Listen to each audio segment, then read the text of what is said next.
with the fact that Dolly is up in the barn, with us thinking she's going to have an abscess, all roads lead to her having an abscess. Like, all the symptoms point there.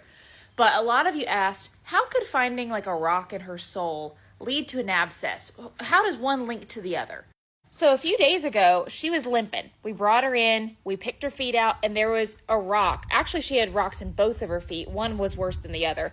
And we dug it out, and so it seemed to have bruised her sole a bit. Oh, poor girl. But how does like a hoof bruise, or how does that rock lead to it being an abscess that hasn't even come to the surface yet? So one thing about abscesses is they will make your horse or your equine, your donkey, they will look like they're dying. That is one of the things where it scares you to death, and then you're like, thank God it's an abscess, you know? So essentially, when a rock or something sharp or something penetrates the sole of your horse's or your donkey's hoof, it introduces bacteria into their hoof.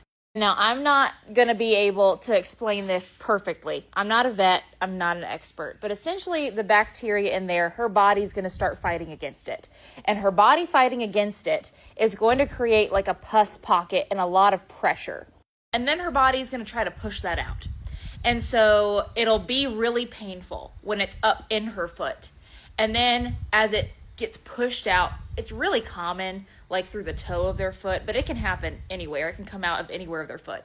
As it comes out, that's going to release a lot of pressure, and she'll actually feel a lot better. And then you just have to treat like the wound itself.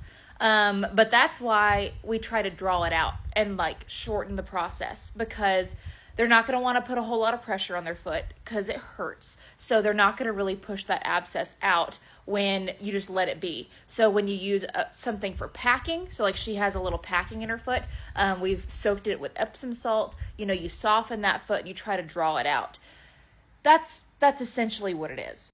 If I said something wrong, please let me know. I'm just trying to explain how one led to the other and why it's not such an easy, quick fix if it's not already at the surface. Abscesses can be something that are quick and easy if it's already ready to bust and it comes out through the foot and then you treat it that way. But I've also had them draw out for so long and be so annoying, and I've had horses be way more prone to them than others. So let me know your experience, your like remedy, your trick with abscesses. And let's hope that Miss Dolly, poor thing, can have some relief soon. Hold on. This is your payment for hanging out with her. And this is so that you're brave, okay? There you go. Hope that explained it. Let me know if you have any other questions.